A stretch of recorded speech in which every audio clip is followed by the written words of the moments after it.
Alright guys, so today we're going to be changing out one of these two HD wave inverters. This is going to be pretty similar to the SMA inverter changeout I did in an earlier video. First thing I'm going to do though, before I start changing out this inverter, is I want to test voltages on the DC side and the AC side and just make sure those voltages are good. I don't have any kind of wacky voltage, especially on this DC side.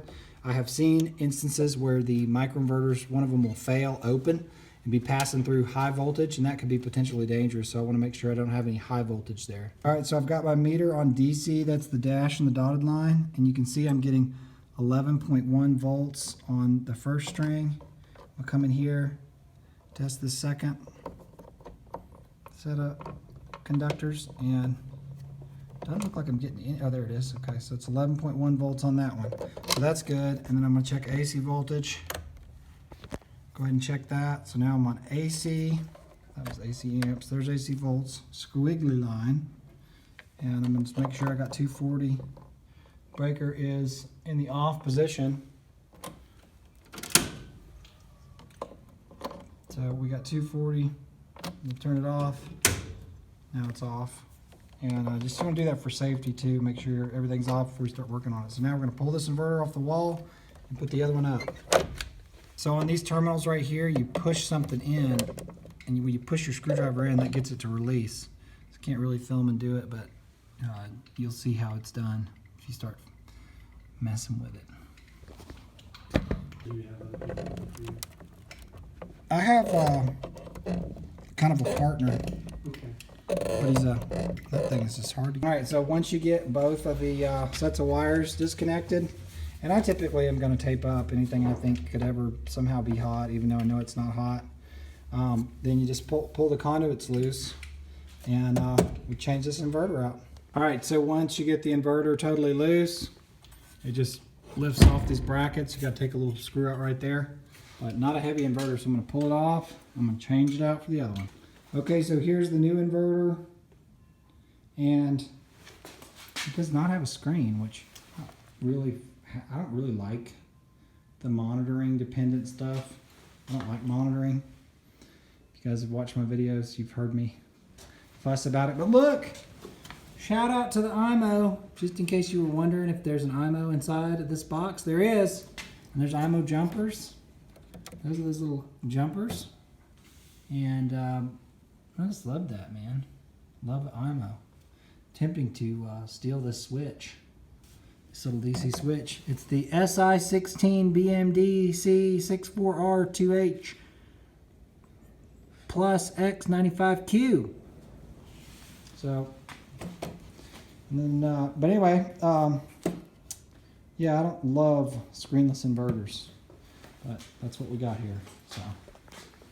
This guy's going to need to get some monitoring going on. And then let me show you real quick. This is his current inverter. Making 393 volts DC. Pushing 1260 watts of power. So anyway, I think this is really helpful information. I would want to know all this stuff. But now he's screenless. So he's going to have to get his internet down here, get some Wi-Fi down here or something, because he's not going to know if his inverter's working or not. Except for his little light. He may have a light that goes pulses, maybe. Alright guys, so we got the other inverter up on the wall. Bracket's pretty easy to put up. Sometimes you got to eyeball it. But nice thing about these inverters, are lightweight. So transformable inverter, doesn't have a lot of weight to it. You can just throw it up there on the wall.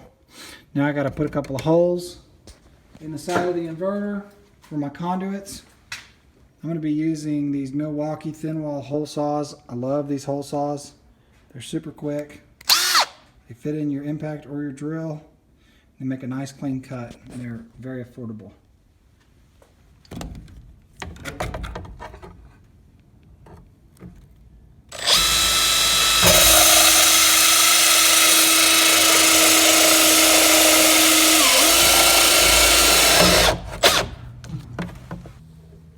This is how I like to strip PV wire. I like to cut it just a little bit and then break it so it doesn't ring. I don't like to ring them.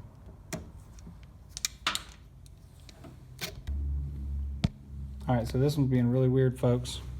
I don't know if you can see the meter, but when I measure this, it's 11 volts. But when I go to measure these two, which it's marked red, I'm getting negative 11. So this one's mismarked. I just wonder if this is what was causing the problem from the get-go. Always check polarity. I'm checking it twice. All right, guys, so that one's in and ready to go. Unfortunately, we don't have a good interconnection down here. And because Solaredge has done away with the screens, you cannot activate an inverter without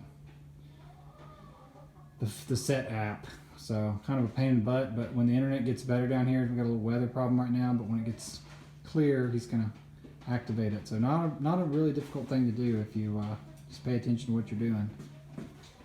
We did find a reverse polarity though in it, which I think was what may have ultimately caused the problem. Don't tell Solaredge.